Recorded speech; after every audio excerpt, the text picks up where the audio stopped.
There's no denying the strides President Trump has made in his first 100 days in office, especially when it comes to securing our southern border. So why can't Democrats just get on board and admit Trump's successes? Here to unpack this disdain from the Dems a bit more, Newsmax contributor and Republican strategist Luke Ball, along with Democratic strategist and former political director of NARAL, Nicole Brener-Schmitz. Good afternoon. Thank you. Good afternoon. So, Luke, let's start with you. Before we talk about that, I need your thoughts on something. President Trump finally addressed the rumors of his third term. Take a listen. So many people want me to do it. I have never had requests so strong as that. But it's something that, to the best of my knowledge, you're not allowed to do. I don't know if that's constitutional that they're not allowing you to do it or anything else, but there are many people selling the 2028 hat. But this is not something I'm looking to do. I'm looking to have 4 great years and turn it over to somebody, ideally a great Republican to carry it forward. But I think we're going to have 4 years, and I think 4 years is plenty of time to do something really spectacular. So, Luke, the left can actually settle down. He made it very clear. But what do you think in terms of the long line of Republicans that will likely try to succeed him?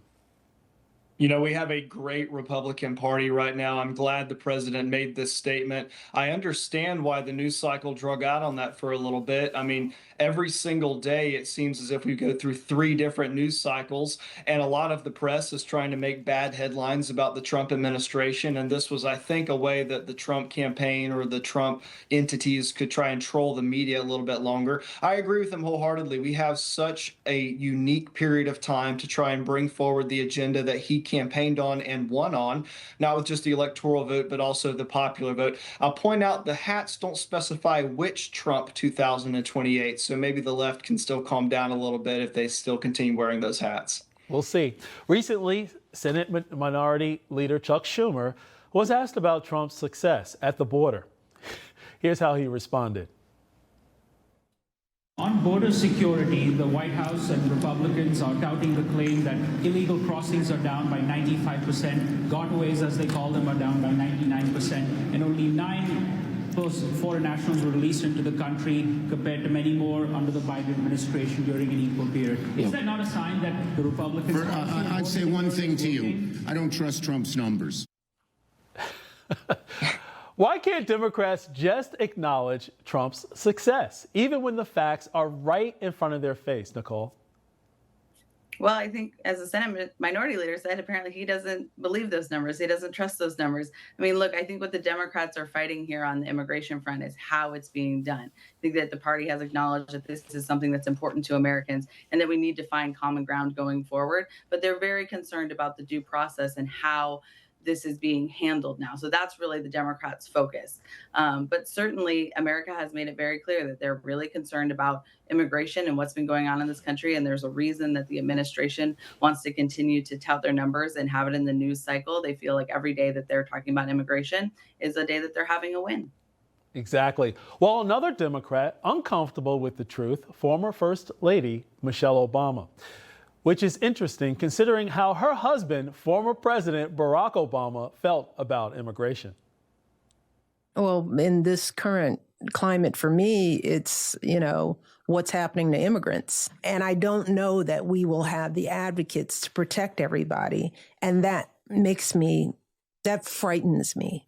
It keeps me up at night. We are a generous and welcoming people here in the United States, but those who enter the country illegally and those who employ them disrespect the rule of law, and they are showing disregard for those who are following the law. We simply cannot allow people to pour into the United States undetected, undocumented, unchecked, and circumventing the line of people who are waiting patiently, diligently, and lawfully to become immigrants in this country. Well, I hope the former First Lady's watching, but notice the contrast between the two there. And by the way, why do people ignore the fact that Obama deported more people than President Trump? Luke?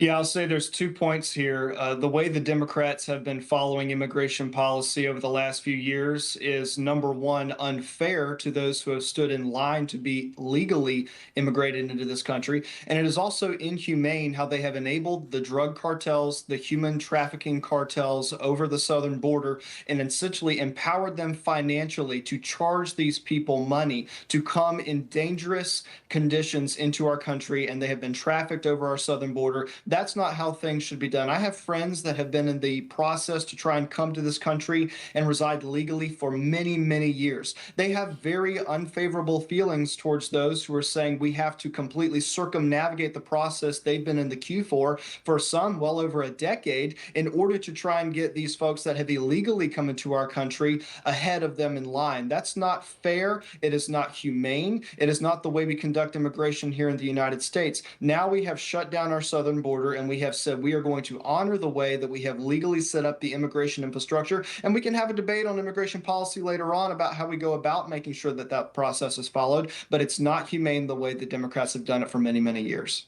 Exactly. But while some polls are showing some unfavorable numbers for Trump, he still does better with voters when going up against the Dems in the polls. Just ask CNN's Harry Eaton. We asked the question in our last CNN poll, who would be doing a better job as president? Guess who comes out on top? Within the margin of error, but comes out on top. This looks a lot like the election result, right? Trump 45%, 2 points ahead of Harris at 43%. 12% say they'd be doing about the same. But this is the key nugget here. It's not just about regretting that vote. It's literally saying who would be doing the better job right now. Nicole, shouldn't this be a wake-up call for the Democrats?